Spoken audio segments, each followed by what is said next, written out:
Hello everyone, I am Pushpendra Pal. आज के इस वीडियो में मैं बात करूंगा अपने प्रोजेक्ट के बारे में, जो कि एक 3 डिग्री ऑफ फ्रीडम रोबोट है। 3 डिग्री ऑफ फ्रीडम का मतलब है कि इसके इंड इफेक्टर को किसी एक स्पेस पे भेजने के लिए आपको 3 इनपुट्स देने पड़ेंगे, जो कि इस केस में 3 एंगल्स हैं। तो इस रोबोट से रिलेटेड मैं 2 वीडियोस बनाऊंगा। इस वीडियो में हम रोबोट का एक बेसिक कैड मॉडल देखेंगे कि ये कैड मॉडल मैंने कैसे सोचा और क्या क्या मॉडिफिकेशन करने के बाद हम फाइनल कैड मॉडल पे पहुँचे, कौन सा मैन्युफैक्चरिंग प्रोसेस यूज हुआ है, और बेसिक ऑर्डिनो कोड्स देखेंगे।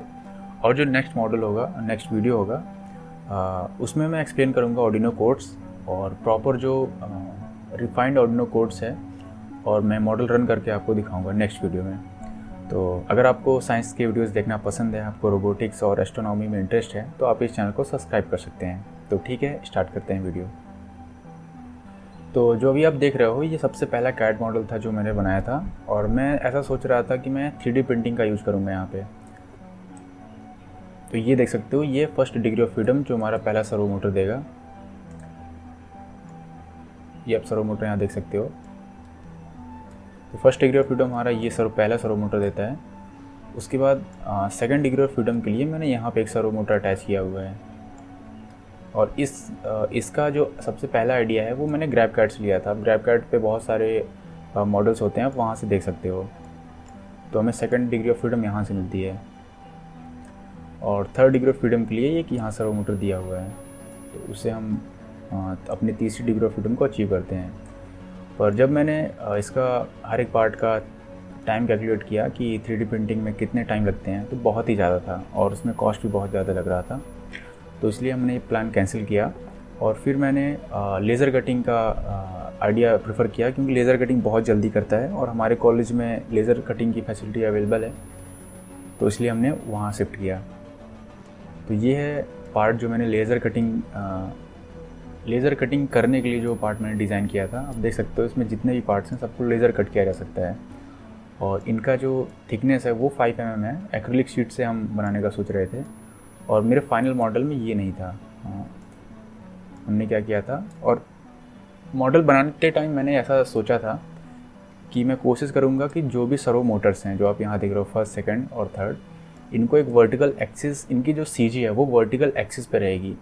तो इससे बेनिफिट ये होगा कि सेंटर ऑफ ग्रेविटी पूरी बॉडी का वो एक जगह रखने की एक ही एक्सिस पे रहेगा, जिससे कि इसके अनबैलेंस होने के चांसेस कम रहेंगे, क्योंकि मेजॉरिटी ऑफ द वेट जो है वो यहाँ सर्वो मोटर का ही है। तो रोबोट को डिज़ाइन करने से पहले आपको उसके मैथमेटिक्स को समझना पड़ेगा। तो इसमें 3 चीज़ें बहुत इंपॉर्टेंट होती हैं: डीएच पैरामीटर, इन्वर्स काइनेमेटिक्स और फॉरवर्ड काइनेमेटिक्स। और डीएच पैरामीटर को समझने के लिए आपको काफ़ी टाइम देना पड़ेगा। तो क्या है कि इस रोबोट से रिलेटेड मैंने एक आर्टिकल बनाया हुआ है, जो कि आपको डिस्क्रिप्शन बॉक्स में मिल जाएगा। वहाँ पर मैंने हर एक प्रोसेस को काफ़ी डिटेल में एक्सप्लेन किया है, तो आप वहाँ पे जाकर डीएच पैरामीटर को अच्छे से समझ सकते हो। इन शॉर्ट में आपको बता दूं कि रोबोट के बारे में हर एक स्पेसिफिकेशन डीएच पैरामीटर के टेबल में होता है। और इसके अलावा 2 टर्म्स और हैं, फॉरवर्ड काइनेमेटिक्स और इन्वर्स काइनेमेटिक्स। तो फॉरवर्ड काइनेमेटिक्स रोबोटिक्स में उतना यूज नहीं होता है, बट इसमें क्या होता है कि θ1, θ2 एंड θ3 ये एज एन इनपुट लेके हमें रोबोट की इंड इफेक्टर की पोजीशन मिलती है। और रोबोट में हम मेनली यूज करते हैं इन्वर्स काइनेमेटिक्स को। तो इसमें क्या होता है कि आपको अपने इंड इफेक्टर को एक पॉइंट से दूसरे पॉइंट तक भेजना है, उसकी लोकेशन आपको पता है। उन पॉइंट्स का यूज करके हम θ1, θ2 और θ3 इन तीनों को मैथमेटिक्स की हेल्प से निकालते हैं, और ये हमारा इनपुट होता है ऑर्डिनो कोड या किसी और कोड को, जिससे हम रोबोट को कैलकुलेट करते हैं। तो यहाँ इन्वर्स काइनेमेटिक्स को समझना के लिए मैंने रिसर्च पेपर यूज किया है, जो आप स्क्रीन पर देख सकते हो, और इन्होंने बहुत ही अच्छे से एक्सप्लेन किया है। तो आप ये मैथमेटिक्स को अच्छे से समझना है, क्योंकि ये मैथ आपको अगर समझ में नहीं आएगी तो आप रोबोट डिज़ाइन कभी नहीं कर पाओगे। और इस मैथमेटिक्स को समझने के लिए आप रोबो एनालाइजर सॉफ्टवेयर का यूज कर सकते हो। बहुत ही अच्छा सॉफ्टवेयर है, जिसे आईटी दिल्ली ने बनाया हुआ है। तो अगर आपने आज तक कभी भी रोबोट के बारे में कुछ देखा नहीं है, तो रोबो एनालाइजर का आप यूज करना। इसमें बेसिक लेवल के जितने भी रोबोट्स हैं सब अवेलेबल हैं, और आप अपने मन चाहे मतलब जितनी डिग्री ऑफ फ्रीडम के रोबोट्स बनाना चाहते हो, चाहे वो टर्निंग पेयर से रिलेटेड हो, चाहे रिवॉल्यूट से रिलेटेड हो, मतलब चाहे प्रिज्मेटिक से रिलेटेड हो, या फिर इनका कॉम्बिनेशन हो, हर एक टाइप के रोबोट्स आप इसमें बना के उसे एनालाइज कर सकते हो। और इसमें फॉरवर्ड काइनेमेटिक्स, इन्वर्स काइनेमेटिक्स, ये सब अच्छे से एक्सप्लेन किया होता है। और इसका मैंने यूज किया था तो मैं आपको बताता हूँ इसका मैंने यूज किया कैसे था। तो क्या होगा, आप जब रोबोट बना लोगे, आपको सभी उसके पैरामीटर्स पता हैं कि उसका आर्म XYZ में कहाँ जा सकता है, तो अल्टीमेटली आप उसका एक वर्क स्पेस बना लोगे। अब हमें क्या करना पड़ता है कि रोबोट के थीटास को, जो उसके एंगल्स हैं, उसे कंस्ट्रेंट करना पड़ता है। जैसे कि सबसे पहला जो सर्वो मोटर है वो 360 डिग्री रोटेट कर सकता है, उसमें कोई दिक्कत नहीं है। लेकिन जो बाकी की जो आर्म्स हैं वो 360 रोटेट नहीं कर सकते हैं, तो उसे आपको कंस्ट्रेंट करना पड़ेगा। इसके बेसिस पे आप वर्क स्पेस निकालोगे कि आपका जो इंड इफेक्टर है वो मैक्सिमम कहाँ तक जा सकता है। तो मेरे रोबोट के केस में जो इंड इफेक्टर है वो आप अभी स्क्रीन पे देख सकते हो। तो ठीक है, आपको ये रोबोट वर्क स्पेस अब पता है। हम क्या करेंगे, हम अब इन्वर्स काइनेमेटिक्स करेंगे, यानी कि हम X, Y और Z का एक रैंडम पॉइंट सेलेक्ट करेंगे जो हमारे रोबोट के वर्क स्पेस में होगा। उसे हम as an input robo analyser software में डालेंगे, और ये जब इन्वर्स काइनेमेटिक्स करेगा तो ये हमें थ्री थीटास देगा, θ1, θ2 और θ3। इस एंगल का हम यूज करेंगे अपने सर्वो मोटर को गाइड करने में। तो यहाँ पर मैं आर्डिनो का यूज कर रहा हूँ, जो कि इस रोबोट का ब्रेन है, तो उसकी हमें कोडिंग करनी पड़ेगी। तो इस कोडिंग में इन थीटास को हम एज एन इनपुट डालेंगे। तो अब हम देखते हैं कि आर्डिनो कोड इस केस में कैसे यूज होता है। तो एक चीज़ मैं आपको यहाँ मेंशन करना चाहूँगा, मैंने यहाँ पर सर्वो मोटर यूज किया है MG996R, और ये एक 360 डिग्री रोटेशन सर्वो मोटर है जो कि काफ़ी अलग होता है SG90 से और MG995 से। तो इसमें क्या होता है कि आप ऑन एंड ऑफ करके अपने रोबोट के डायरेक्शन को, उसकी स्पीड को कंट्रोल करते हो। मैं आपको एडवाइस करूंगा कि आप MG995 सर्वो मोटर या फिर SG90 मोटर का यूज करना, क्योंकि उसकी कोडिंग काफ़ी सिंपल होती है, आप बहुत ही जल्दी उसकी कोडिंग कर लोगे। लेकिन MG996R की कोडिंग में टाइम लगता है, तो उसी का मैं आपको कोडिंग एक डेमोन्स्ट्रेट करता हूँ। बाकी जितने भी सर्वो मोटर जो मैंने आपको दो बताए हैं उनकी कोडिंग बहुत सिंपल है, जो कि आपको मेरे आर्टिकल में मिल जाएगा। तो ठीक है, हम इसकी अब हम कोडिंग देखते हैं कि इसकी कोडिंग काम कैसे करती है। तो सबसे पहले हमें सर्वो मोटर्स डिफाइन करने पड़ेंगे। हम यहाँ 3 सर्वो मोटर्स यूज कर रहे हैं। तो सर्वो यहाँ पे एक क्लास है और ये आर्डिनो की कोडिंग C++ लैंग्वेज पर बेस्ड होती है। तो मैंने यहाँ 3 सर्वो मोटर्स डिफाइन कर दिए हैं और मैंने अटैच कर दिया है कि आर्डिनो के किन पिन से मैं सर्वो मोटर को सिग्नल देना चाहूँगा। और यहाँ पर ये कोड एक्चुअली पूरा नहीं है, ये कोड पूरे कोड का एक पार्ट है, बट आप अंडरस्टैंडिंग के लिए यहाँ बहुत समझ सकते हो। हाँ, मैं एक चीज़ आपको और दिखाता हूँ। यहाँ पे आप देख सकते हो कि मैंने X, Y और Z की एक रैंडम वैल्यू ली है जो कि मेरे वर्क स्पेस के अंदर है।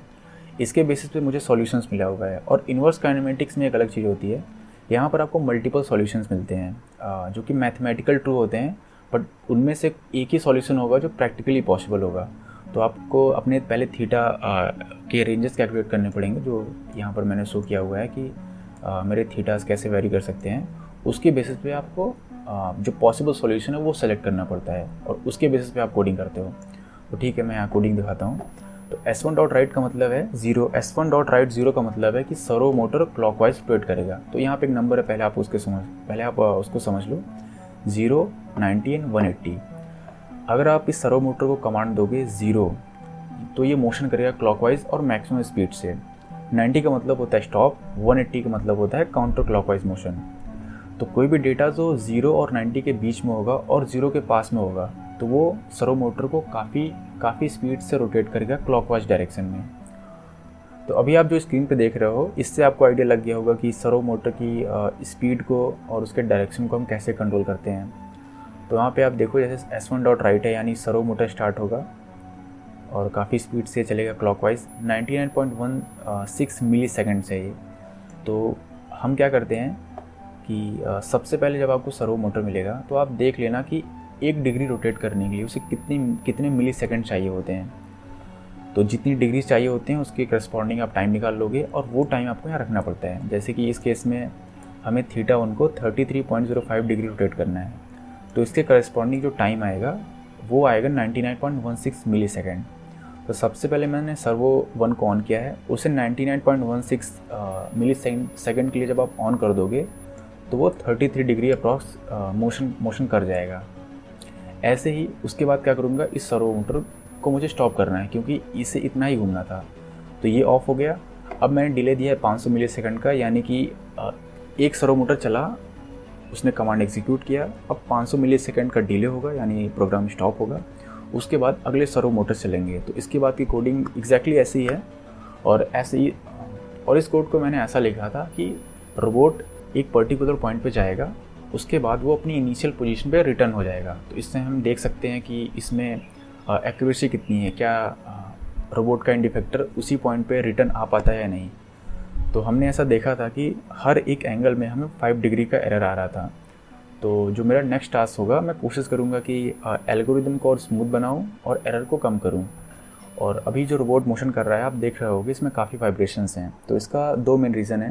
पहला कि हमने बेस फिक्स नहीं किया है। सेकंड है कि मैं कोशिश कर रहा था कि मैं एक फॉर लूप बनाऊं जिससे कि ये रोबोट का मोशन काफ़ी स्मूथ हो। तो अभी जो मोशन इसमें होता है, ये होता है स्टेप वाइज, यानी कि जो भी एक्शन होते हैं बहुत जल्दी एग्जीक्यूट होते हैं। तो हम कोशिश कर रहे हैं कि इसे मोशन स्मूथ करें। तो इसके लिए वही नंबर का जो गेम है उसे मॉडिफाई करना पड़ेगा, जो कि मैंने ऑलमोस्ट कर लिया है।